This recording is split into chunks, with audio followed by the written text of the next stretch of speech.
Buenas, ¿cómo están? Espero que esté todo muy bien y que les salga excelente, como siempre. Lo que quiero hoy hacer un pequeño video es sobre cómo explicar ciertos conceptos económicos que a veces los dejamos muy teóricos y no podemos explicar qué significa realmente esos conceptos económicos desde el punto de vista normal o del punto de vista de la vida diaria, que es más importante que tener un simple número con un nombre que sabemos que es de la teoría económica, pero no sabemos qué significa. Ejemplos de esos es la productividad marginal a consumir, la productividad marginal a ahorrar, el multiplicador del gasto, una función de consumo. Y sacamos a veces el número y logramos determinarlo, pero no sabemos qué significa desde el punto de vista económico. Principalmente, vamos a ver una función de consumo. Una función de consumo es una función lineal que depende de una variable. ¿Cuál es la principal variable que depende de la función de consumo? El ingreso. ¿Qué significa eso? Que el consumo de bienes duraderos, no duraderos, servicios que determinamos en una economía va a depender del ingreso de las personas. ¿Qué llamamos ingreso? Salarios, todo el poder que tengan para comprar esos bienes y servicios. Entonces vamos a tener en la función de consumo una variable independiente, que es el ingreso, y una dependiente, que es el consumo. Dependiente, ¿por qué? Depende del ingreso, principalmente. Depende de otras variables, ¿verdad? Ceteris paribus, como hemos dicho, todo lo demás constante. Pero para la función de consumo simple, vamos a ver que solo dependa del ingreso. Eso es una función de consumo. ¿Qué es la propensión marginal a consumir? Que también está dentro de la función de consumo, no solo el ingreso.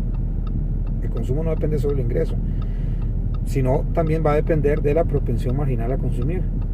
¿Qué significa eso? Pongamos un ejemplo. Ustedes determinan que la propensión marginal a consumir en un ejercicio o en la vida real, o el Banco Central la determina, que es 0.70.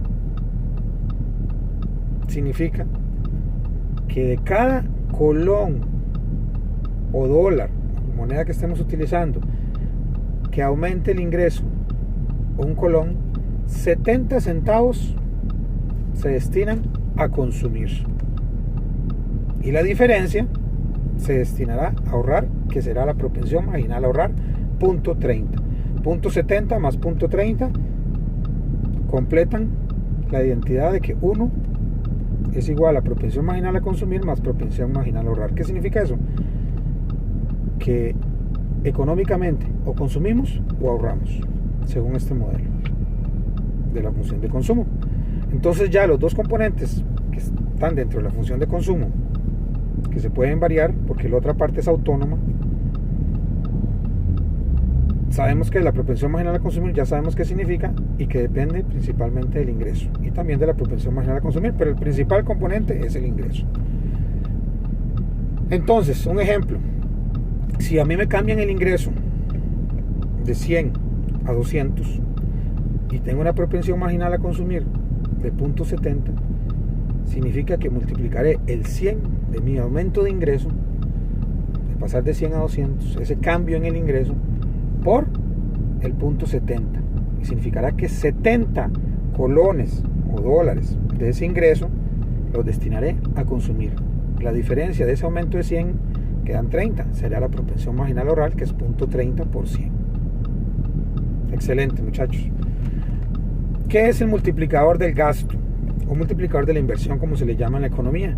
Significa que cuando se introduce un cambio de inversión, vinieron empresas al país, vino una multinacional, pongamos ejemplo Walmart, pongamos ejemplo IBM, contrata personas, se da un aumento de inversión en infraestructura, en salarios, en empleos, en maquinarias. Entonces hay un aumento en el PIB, porque la inversión tiene que ver con es uno de los componentes más volátiles e importantes de la producción de un país. Al aumentar la inversión en 1.000 millones, digamos que esa es la valoración que invirtieron estas empresas, IBM más McDonald's, que hizo unos restaurantes, cualquier empresa que haya hecho una nueva inversión, ¿verdad? 1.000 millones. Esos 1.000 millones aumentarán el PIB no solo en 1.000 millones, sino que habrá un multiplicador económico que se llama multiplicador de la inversión en ese caso, si hubiera sido inversión. Si son aumento del gasto del gobierno, sería multiplicador del gasto. ¿Por qué? Porque ese dinero que entra a la economía se le tiene que pagar en salarios a personas que hicieron el edificio, que trabajaron las máquinas, que son colaboradores actuales de las empresas que están invirtiendo, y esos van a hacer un efecto multiplicador porque ellos mismos van a hacer otros tipos de actividades para satisfacer sus necesidades. Entonces se va a dar un efecto multiplicador en la economía que va a hacer que aumente más de los 1.000 millones del cambio en la inversión. ¿Cómo se determina ese multiplicador? Simplemente es 1 entre la propensión marginal a ahorrar, o 1 entre 1 menos la propensión marginal a consumir, que sería lo mismo, ¿verdad? Va a salir un número que puede ser 5, puede ser 6, puede ser 7, de acuerdo al ejercicio que tengamos. Si el ejemplo es 5, significa que 5 veces se multiplicaría el cambio inicial de la inversión.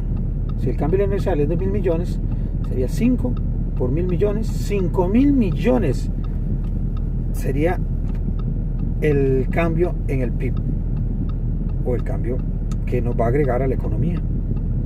Que al final, al calcular un nuevo PIB, vamos a determinar que la economía, gracias a ese cambio en la inversión y gracias a ese multiplicador que ya determinamos y a esa propensión marginal a consumir que ocupamos para calcular la propensión marginal, el multiplicador, tenemos cuánto efecto multiplicativo en la economía se da ante un cambio de alguno de estos componentes, inversión o gasto del gobierno. Que el gobierno decida hacer nuevas escuelas, nuevas infraestructuras de puentes, va a tener un efecto multiplicador en la economía, que se llama, al final, la economía, ¿qué es lo que queremos saber? El PIB. Por eso, entonces, cuando determinamos un nuevo PIB debido a un cambio, tenemos que decir que posiblemente hay un crecimiento económico, si es un cambio positivo, ¿verdad? Si es una disminución de la inversión o una disminución del gasto, podríamos decir que lo que va a hacer que disminuya la economía, y también con un efecto multiplicador, ¿verdad? Mucho cuidado ahí, muchachos. Espero que les haya quedado muy claro, e igual practicar con los números y después ver qué es lo que significa. Gracias.